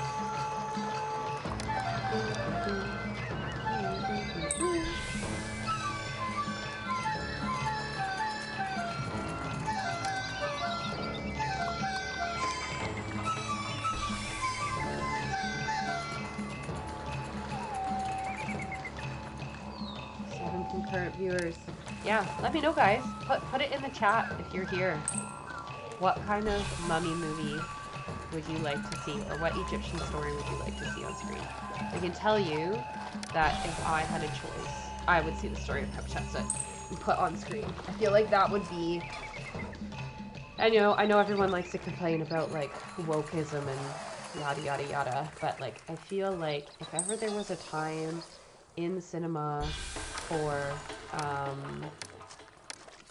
a movie about like a kick butt female leader who, you know, rises up and has like a conflict with her stepson, 100%. Like one of my favorite novels growing up was The Child of the Morning by Pauline Gedge, which is an excellent historical fiction novel about Hatshepsut. And I have read that novel many times. It's not, I mean, I feel like it's accurate in terms of it does a good job of, you know, getting the broad story right, but I think probably since that novel came out, we've kind of rethought some things about Hatshepsut. There's a really good book on her by Cara Cooney called The Woman Who Would Be King, who is an Egyptologist. It's a nonfiction book. But I just, Oh, I love it. And also, I'd love to see the love story of Nefertiti and Akhenaten. I think that would also be a very interesting film to see. I actually remember when I went to Alexandria and went to the Bibliothèque, which is the library in the modern day library in Alexandria. They had an exhibition on there on the work of Shadi Abdel Salam, who was like a I think it was like either props or costumes. I have to look this up. He worked in films, and he's Egyptian. He was an Egyptian film director, screenwriter, and costume and set designer. And so he worked on Night of the Counting Years, which is a famous story from 1969. Oh, based on the true story of the discovery of 40 royal mummies in 1881 in Thebes. Over 3,000 years they laid undisturbed. You know what? I've never seen that film. I'm gonna watch it, and then I'm gonna review it for the channel. I feel like that would be a really interesting film to talk about. I've literally never watched it. I went to go see this exhibition, and I did not come away with this. But then again, when I saw this exhibition streaming and the online availability of films, it's not necessarily the same. Anyway, so he is a Shadi Abdel Salam. Costume and set designer, worked on a lot of famous Egyptian films, but his like last film that he wanted to make and wasn't able to was called The Tragedy of the Great House, which was going to be a historical epic on the reign of Pharaoh Akhenaten, but it never got finished, partly because it was never made before his death, partly because he insisted that Egypt funded it, and he didn't want it to be funded by foreigners. And he insisted that a film about Egyptian history should be made with Egyptian money. And he had a lot of like sketches, and basically this exhibition was partly some of his other sketches, but was a lot of his like sketches and like paintings and drawings from his concepts for this film, which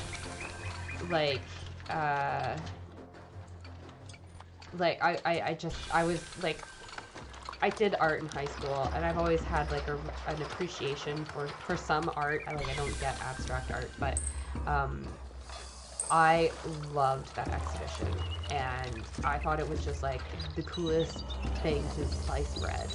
I would love to see that film get produced, and like his concepts for it were just like amazing. And there was a book in the gift shop that was about the exhibition that you could buy, but they only had it in French.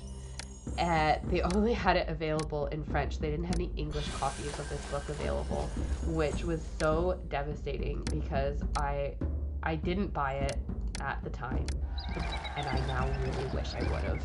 And I check the Bibliothèque's website every few years to see if they've started selling these things online. I've looked for it online. I've never been able to find it. So I have to wait until one of my friends goes to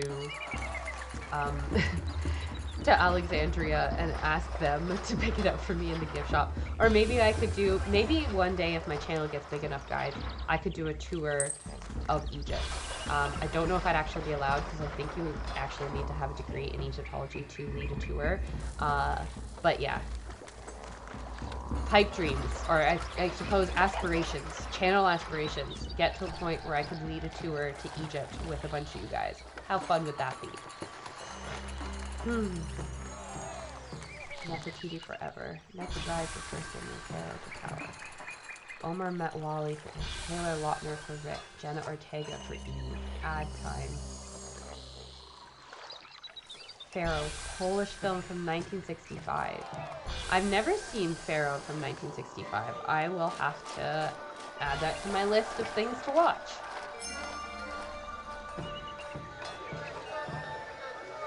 Sorry guys, I know you might hate the ads, but I'm just looking out for myself here. Oh, my husband's just gotten home from the cycle too, so I'm going to be wrapping things up in 20 minutes at what is 6 o'clock for me. 2-hour stream. I feel like it's a pretty good time. I've gotten through all my talking points today because I didn't really have very many for Selima Oasis.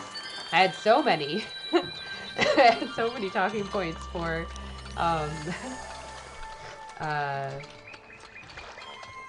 so many talking points for Elephantine. But that's fine. That's not what we picked.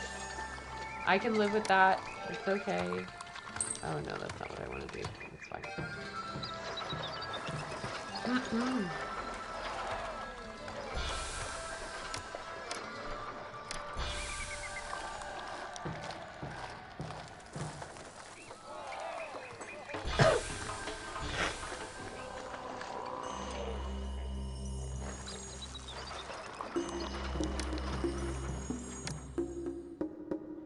Oh, what? Oh, my source of reads is gone. That's why. Oh, that's dumb.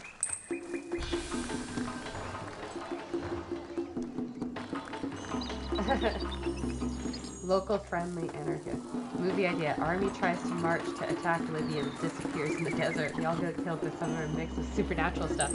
Yeah, totally original idea. I wonder where you got that from.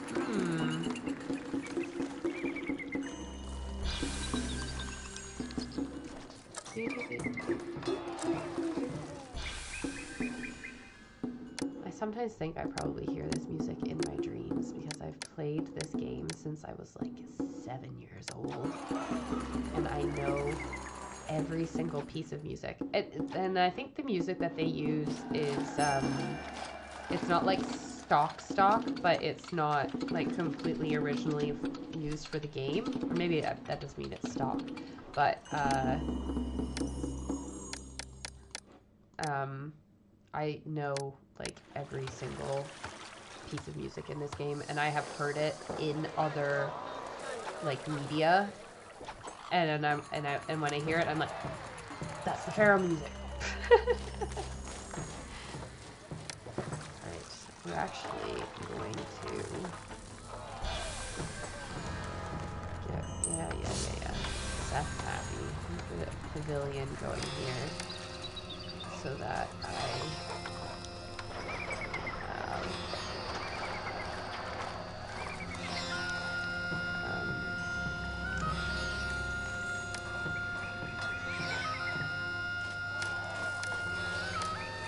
help with my unemployment. That's fine.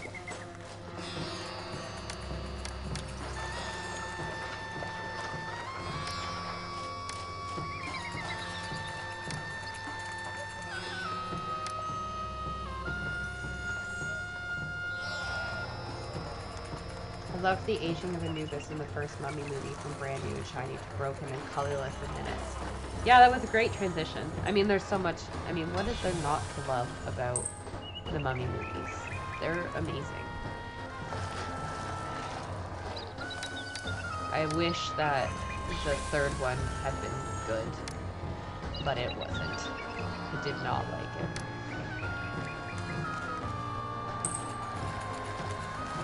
Unfortunately, it's one of those things that's really sad, because you have something like that you just love so much, and you just want to see it forever. Oh, look who's come to say hello. Hello.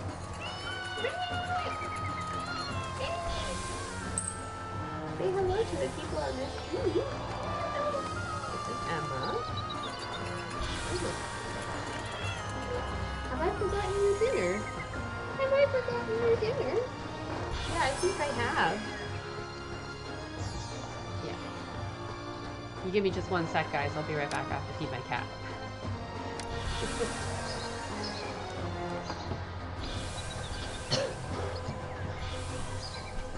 You haven't fed her, have you?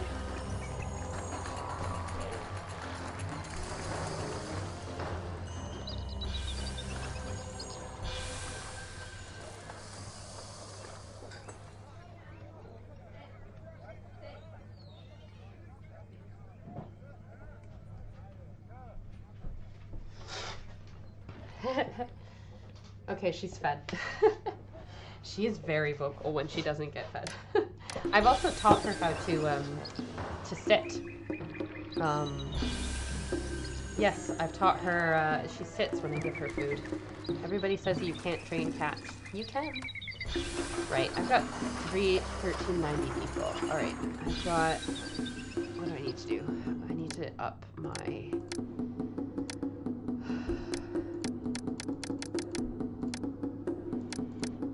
need to up my population. So, I'm gonna do a scribal school here. Woohoo. Right. And then I'm going to do a nice little suburb here.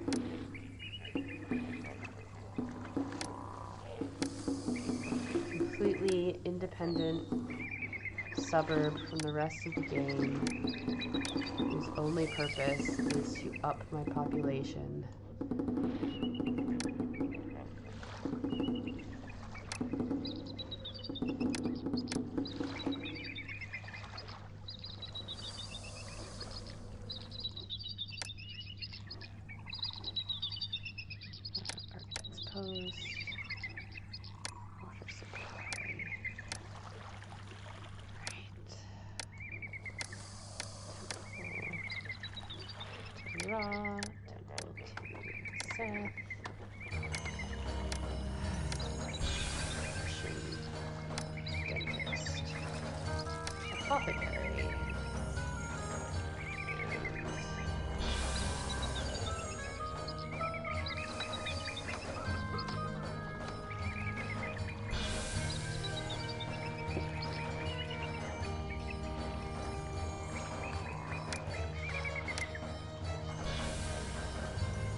Libyans, go away.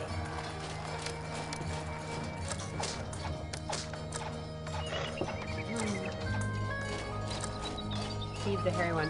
Is it okay for cats to roam freely in Edinburgh? I mean, you can have outdoor cats in Edinburgh. I don't, because my cat is an expensive cat. She cost me a not insignificant amount of money, and she is an indoor princess. To be fair, I don't think that she lacks for... She certainly doesn't lack for food and attention and stimulation. We are pretty good about, like, we play with her every day, and she has all the food she could ever want to have. Also, I have read that, so, like, with her, there is a risk that if she was an outdoor cat, she might get stolen because of her breed. Obviously it is actually, I mean, there's different schools of thought on how healthy or unhealthy it is to keep a cat indoors. She does not seem to care about being indoors. Seems to be perfectly fine with it. Like, it doesn't bother her. And she's not, like, you know, trying to get outside all the time. So considering that, I'm just, you know, since she doesn't really seem to care, I'm not going to put her outdoors because she doesn't seem to want it. If she wanted it, maybe it would be a bit different. They have taken her out into the garden a few times, like on a lead, just so she could, but she hates it. She does not like being in the garden. She's just like, this place is too overwhelming. I don't know what's going on. There's all these new sights and sounds. She doesn't really particularly seem to enjoy when she goes out there.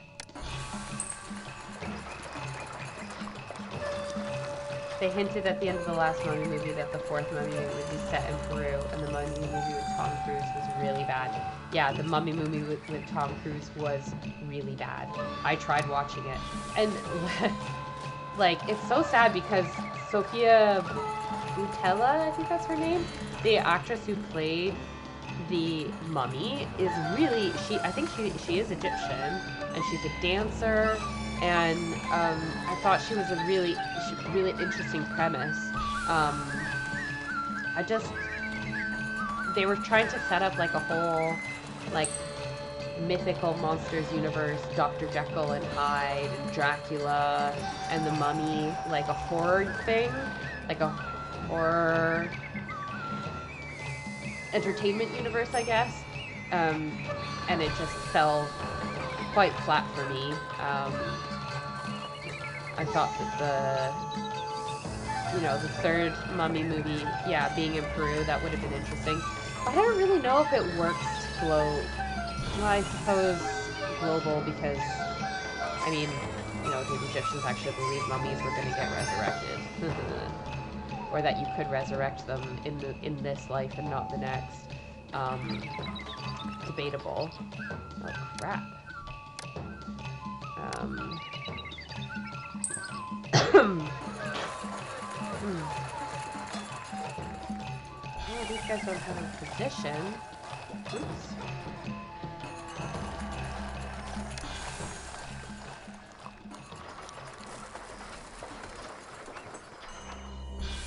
Ah, Sofia Boutella is Algerian. Well, close enough, I guess. I know that doesn't really count.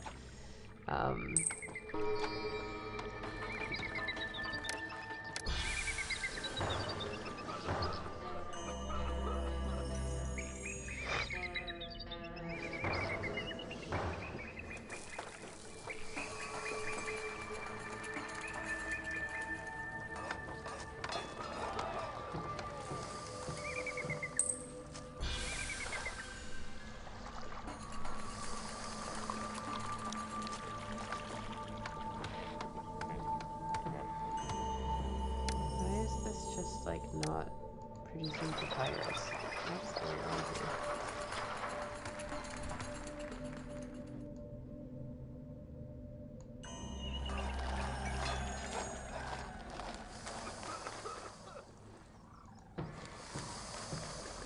Employees. Oh, is it because he's delivering papyrus to the... Oh, that's so annoying.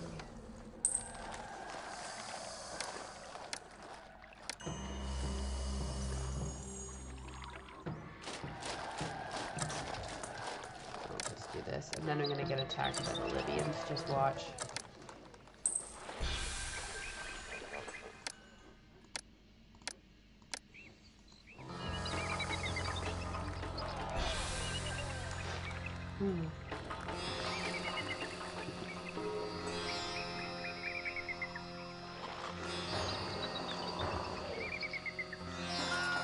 Either way, Sofia Boutella is North African, which I suppose for a Hollywood movie is the equivalent of close enough.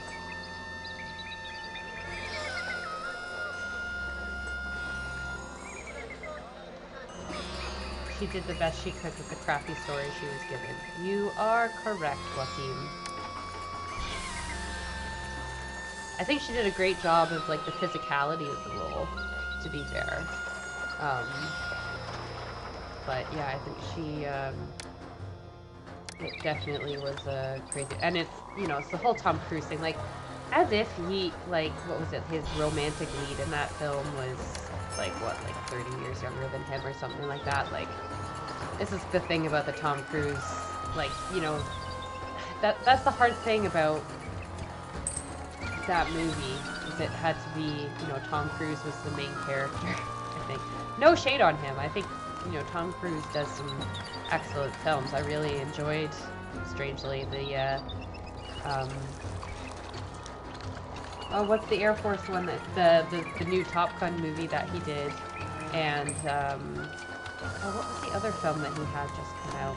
Oh, Mission Impossible. I haven't seen his Mission Impossible films, but I enjoyed Top Gun Maverick. but I don't know. Nobody's got that same, like, swagger and good looks, charm, and humor like Brendan Fraser, man.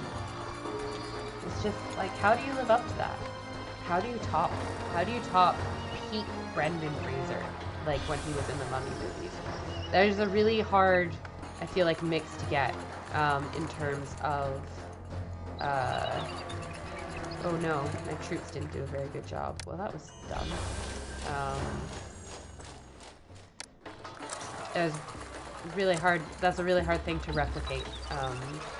You know, I think for a while, Chris Pratt did that, but, you know, he had a good mix of, like, charm and humor, but also, you know, had, like, that quote-unquote, like, leading man quality. But now he's a bit, I don't know, I'm not a huge fan of Chris Pratt anymore. And I definitely think we had an oversaturation of him. You know, all of a sudden he was just everywhere, and he got considered, I think, for the next, like, as a, I don't think this was actually ever a serious thing, but, like, they were talking about how he was going to be the next Indiana Jones, as well as doing Jurassic Park, which I think would have been a bit ridiculous. But, you know, he was very much that whole, like, idea of, like, a smart aleck leading man, which to an extent, Rick O'Connell is.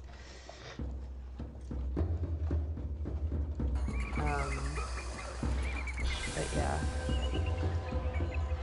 I'm so glad that Brendan Fraser is having, like, a bit of a renaissance.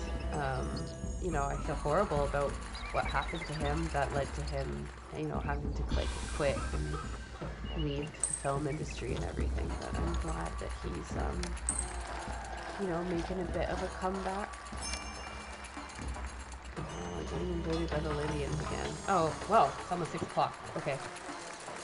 Right. We're done, I think, for today with Selima and streaming. Yes. So we're gonna exit game. Ah! What did I do? What have I done? I just shrunk my screen. No, this is not what I wanted to do. There we go. Okay, I fixed it. Return to the main menu. There we go. You can look at our nice little throne room. Physical. I wonder if North Africans have closer kinship to ancient Egyptians. Well, I mean, current Egyptians are North Africans. The whole, I don't really want to call it a debate, discussion around the ethnicity of ancient Egyptians, I think, is very much something that is of our time, and is us putting our modern day assumptions, thoughts, etc. on people from a very, very long, that are at minimum 2,000 years removed from us, and we are putting these ideas of ourselves on it, and also, like, the importance of the fact that something like the color of your skin was important, or that, no, I guess matters is kind of the word, because yeah. But like I said, there were Egyptian pharaohs who came from around Sudan. Also, you know, the color of people's skin is a spectrum. I don't think ancient Egyptians, like I said, are as Caucasian as I am. But, you know, people in the that are living closer to the Mediterranean, the Nile Delta, probably did have, in some ways, like, it did look a bit different than the people who would have been closer to the border with Nubia. You know, that's just geography, and entirely likely that the population was a mix. There is this kind of really pervasive thing that went around for a while, that is this idea that the people who live in Egypt aren't related to ancient Egyptians because of the Arab conquest, which is not true. I'd be really interested to know who, like, if there, I should really look up if there's been like some DNA studies of modern Egyptians to some of the mummies that we found to look at the genetic links. I don't know if that's happened. But, you know, when the Arab conquest came to Egypt, they didn't massacre the entirety of Egypt. Also, by the time that the Arab conquest had been in Egypt, they'd already been conquered by first the Hellenistic Greeks and then the Romans. And this idea of them being a quote-unquote like pure race, again, that's not really something I super want to like comment on because it's not my area of expertise. But, you know, people mingled throughout history. There's this idea of there being like a pure line of these things is kind of ridiculous because, again, a lot of the time when people are talking about this, they're trying to think of the pharaohs and like the higher ups in society, and you know, those people are fine and they matter and they're important, but the entirety of Egypt also matters, and like the lower down people and the common people as well. So yeah, it's always been like a mix, and I'm sure that the people of Egypt today, I would bet money that they are the closest match for ancient Egyptians than anybody else in Africa or the Mediterranean, particularly the Coptic people. So these are like the Copts are people that are Christians in Egypt, and there have been some, I don't know how substantiated it is, but there's been some theories that they are probably the most directly genetic descendants from, I would guess, pre-Ptolemaic Egyptians, but I cannot say that that is 100% true, so do not quote me on that.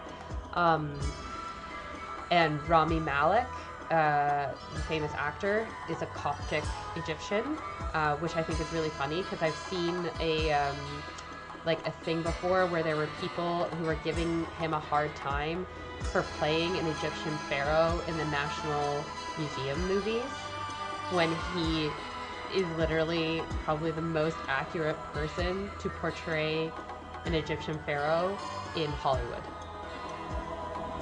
That's just kind of crazy. Anyway, it's 6 o'clock. We've been doing this for 2 hours. I think we're gonna call it a night. I need to go have my dinner.